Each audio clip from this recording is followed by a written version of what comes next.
Thank you so much, Tegan and Sara, for coming by CFOX today to talk about, I guess it's a new record and book. Yep. They come out around the same time, right? Same at the week. End of, same week, right Same at the week. end of September. And then there's a show at the Vogue in early October. For me, what I guess just to get started, maybe before we talk about the show, which has, I think, some unique elements to it compared to other times I've seen Tegan and Sara in concert. But maybe how we've gotten to this live performance you guys are putting together, I guess, it kind of stems from the genesis of the book, the memoir, and then the album, which is based on old demos that were like rediscovered. Yeah, we No, you nailed it. originally sat down to write a book. Yeah. And we weren't going to make a record. We were Okay. just going to write a book. And then we got halfway through writing the book, which was about our adolescence and our time in high school. And we discovered all these like VHS tapes, like videotapes, and like, just tons of footage, like 20 hours of footage of us. And then we also discovered all these cassette tapes with our first songs. And so... Like as early as 1995, yeah. some of the songs. And the songs were actually really good. And Sarah and I both agreed, I don't know, maybe we'll try to pick a few of these and record them for a new record. But the more we listened, the more we... I mean, they were written before we were self-conscious about anything, before we had a career.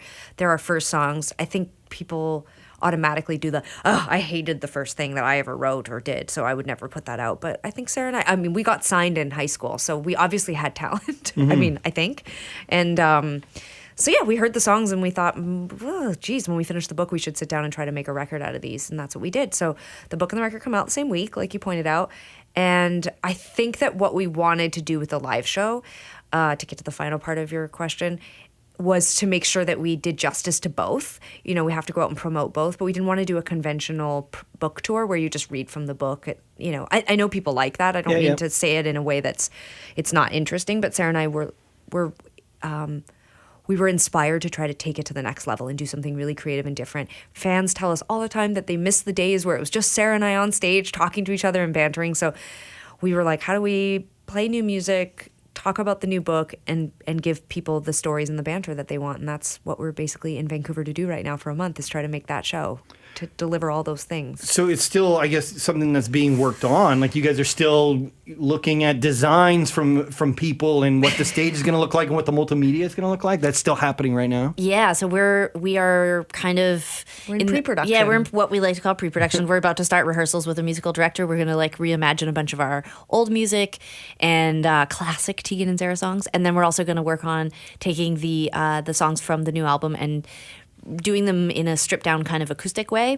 And then at the same time, simultaneously, we have a director in New York City who has taken our book and has sort of synthesized like themes from the book and taken excerpts from different chapters, and we've sort of reimagined the book as almost like a script.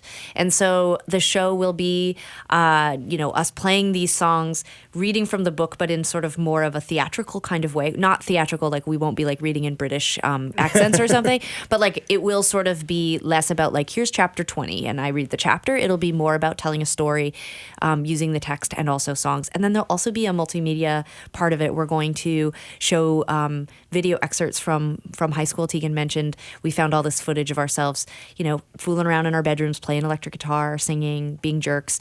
One of the other really curious things about the footage, we constantly interview ourselves, our friends, and I've been saying like we were like journalists, like we were like running around the school like newscasters, like tell me what it's like to be a teenager, tell me what it's like, to dress weird. And so there's actually some really wonderful nuggets in there too. So the show will be it'll be really personal, and it'll just be Tegan and I on stage, just the two of us. I would think if you were like a teenager in the 90s, so much of this will be relatable then. Yeah. But also now, because it feels like the 90s are so cool for young people. Like, so like I've been like really obsessed with Billie Eilish, and I'm just like, there's this kind of like, this sort of like embracing of 90s culture, this idea of sort of like, the fashion, the music and culture that is happening right now in response to the world and climate change and government, and this side kind of like unrest and this desire to sort of like have this like, we have to come together as a community and just like rage out, dance, mosh, crowd surf. Like I feel that, and it's been 20 years since the 90s, but I'm like happy to see it back.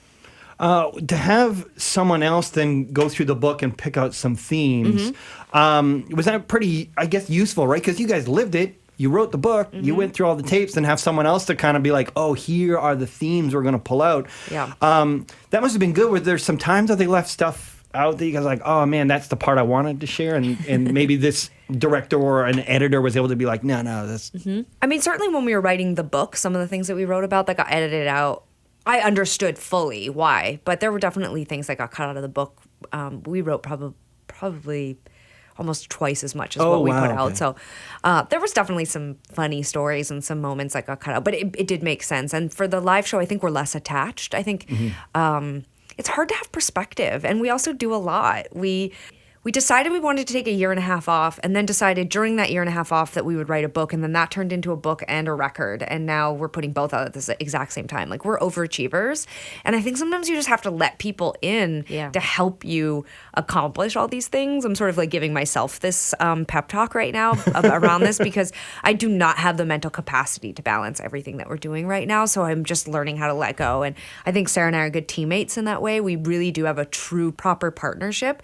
So the director who's come in, he could pretty much script whatever he wants at this point, because I don't have time to even argue it, So it's kind of fun to have someone come in and have an outsider's perspective too, and who's not that close to the story.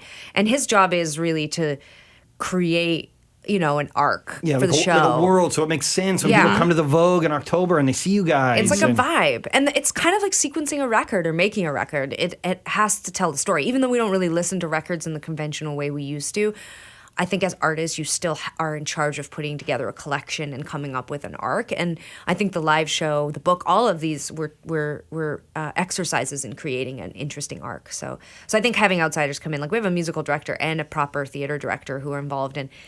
They already are proving to have such vision that I just wouldn't. We come up from that punk rock, indie rock world too, where we weren't even allowed to like let anyone tune our guitars, or like people would be like, they you suck, you sell out. Now we're just like really thriving in this new. We're broadening our group of creatives, and I think that we believe in collaboration in a way we never have. Yeah, and we don't feel like it challenges the integrity of the work, to include other team members and allow people to give us thoughtful feedback doesn't mean that we don't know how to do it ourselves. Like, I think there was always this fear, like if we don't play all the instruments and we don't, write all the words and we don't create every T-shirt or every design or do everything, that people would be able to challenge whether we were legitimate or not. And maybe that is born of that kind of 1990s sellout punk attitude that we grew up with, but it is such a relief now to have all these really wonderful team members who can like help us build something special for the audience. Like, we got 9 records, we're good. Yeah, like come at us. And I think we just have to feel the weight of the world on our shoulders. You know, as young women, when we got started in this industry, I mean, Neil Young signed us, and that wasn't enough. It was like people were still coming to the table and saying, all right, we'll prove it. Why did you get signed? Mm-hmm. You win a few Junos. People are like, well, prove. So, okay, so you won some Junos. You put out a few records. Why don't you prove that you're worth all that? There was this sort of, and some of it comes from inside, but I think we hit a point in our career in the last few years where I don't feel like we have to prove anything, and I don't think we have to impress anybody anymore. But I do think we have a responsibility to share the wealth. So, we just made this new record, and we made it with all women. All the technical roles were held by women: the producer, the engineer, the woman who mixed it, the woman who mastered it. Like, these women are all incredible, talented, up and coming in some cases. And I think Sara and I feel part of our desire to be collaborative is to include more people in our process and to share our platform and to share the attention that we get. And opportunities. And opportunities. And then they get a credit on their resume for the next record. Yes. And they're going to learn from you guys to share on the next record. And you guys did that in Vancouver as well, right? We did. At the warehouse. That's awesome. The first time we'd made a record in Vancouver since 2004. So it had been a long time since we'd been here. So you're back. Yeah, we're back.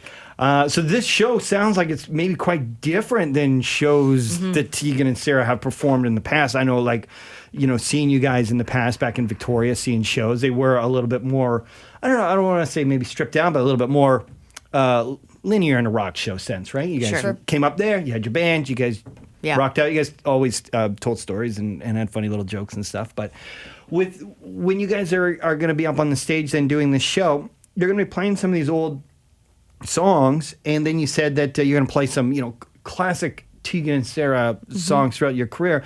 How do you select the ones that kind of tell the story or move the story forward? Are there songs that you guys already know are going to be like, oh, this one needs to be in there because it was a pivotal moment?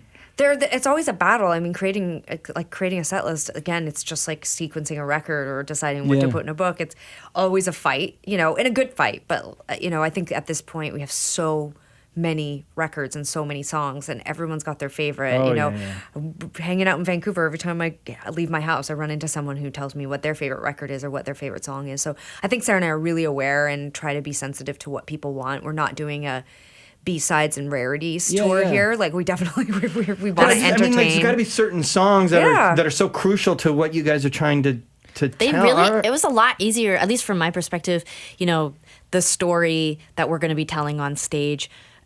There's so much music from the last 20 years that fits so easily. Yeah. And that was really special to me. And I don't want to give too much away about the show, but like, you know, being able to showcase some of these songs that were written. You don't want to. She doesn't want to give away too much because she doesn't Tegan actually dies know in the what show. Tegan dies in the show. I was gonna say, Spoiler alert, she's we dead. don't even. We haven't finished creating the show, so she can't give it away because we don't. No, know what it is. but I just feel like there's been ideas about how it's not just about like creating different versions of these songs. It's about offering a new way for the audience member to experience the music that they already know, that they already love, and that in a lot of cases they've watched us perform as a pop band, as a rock band, as a linear indie rock band who maybe didn't have a lot of production. Maybe they saw us do our sort of like, you know, uber pop fun, you know, dance around on stage tour. I want anyone that comes to see this show who's seen us before to go, that was totally different. It allowed me to experience this material in a fresh way. And that is exciting and thrilling for me. And it also allows us to showcase some of these songs that were written in 1995, you know, 2003, 2017. I mean, I want to show, I want the body of our catalog to be there, and I want those songs to be next to each other, and I want people to go like, wow, I didn't realize that song was as, you know, profound or as deep, or I thought it was a light pop song, or geez, that song was a real bummer and now it's even worse. It's like I want to, you know, like I'm crying real tears. Like, I don't know. I like this idea that we can manipulate people with arrangements and the way that we perform the music. With this new record, right, which is a lot of these demos that you guys found on the tapes and stuff, you obviously put them all out and recorded them. But, you know, were there times where you were listening to a few of the songs and you were maybe hesitant to include it, or you always were pretty confident? I mean, there were some garbage songs that we were like, bye bye. And they're not on the record. They're not on I mean, the tapes that we found. There are some goofing around your 50s. There's a or lot of whatever. goofball songs. Well, we recorded everything that we wrote back then, which I guess we do that now too because we do demo everything, but there were almost 40 songs, and you can hear us experimenting in the songs. You can also see the evolution of a song. There, like the first single, "I'll Be Back Someday," was actually a song called Johnny, and then it was a song called Johnny My Friend, and then it was a song called Gregory. We didn't even know anyone named Gregory or Johnny. So like when we went in to work on that song, the melody and the hook is really strong, and the visual is strong. But we needed to rewrite those lyrics. But it was clear that melody deserved to make it on the record. So, you know, you can sort of see on those tapes the evolution. So we threw away a lot of crap. We edited out a lot of stuff, and we spliced together songs that we felt were valuable, that would work better together. So there was a lot of work that went into making the new record from those old songs. But yeah, some of it was garbagey, some of it was silly, some of it just was nonsensical. We were very obsessed with really strange, random. I mean, there's like songs called like "Jesus Comes Quickly" and Christ Comes Christ Quickly. Comes Quickly. Sorry. Christ Comes Quickly. How did I forget that? We never said Jesus. Smurf Revolution, like weird things that when we were listening, I was like silly teenagery songs. Yeah, you're a kid and you're. But then there were fun. these, you know, songs like a song that made the record that Sarah wrote, "I Don't Owe You." That, I mean, I couldn't even. I think it's one of the best songs she's ever written, and you know, of course, we cast it off. We were 17. We were like, anyway, I'll write 1,000 more. I don't, you know, but taking it into 2019 and reworking it and recording it for the record, I was just shocked at what a simple and just poignant song. Like, you know, like the lyrics feel far deeper than they should be for that age, you know. So it's gonna be like, I only heard the one song that you guys have put out so far, and it was like, I remember. Or even when Britters, you know, said I was leaving for holiday, and Britters like, "Oh, Tegan and Sara coming in, you know, okay, cool, I'll listen to the song." And I thought, I don't know why, just because you guys had pivoted to pop more, pop leaning, I was like, "Oh, okay, sure, I'm gonna listen to it. I don't think we're gonna play it on CFox." And then it was like, "Oh, this is very punk rock, I guess would probably be the easiest way to and I think describe we it." wanted to make the whole record. I mean, that's definitely the most punk rock on, I think, of the record. But we wanted to pay respects and you know, definitely honor the time frame that the music was written in. But we didn't want to make a nostalgia record. Like, it wasn't like we're gonna make a 90s garage rock record.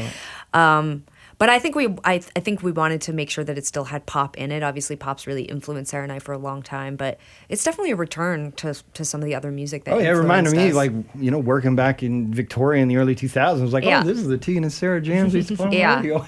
I think Alex Hope, who produced it, she's 25 years old, which is shocking.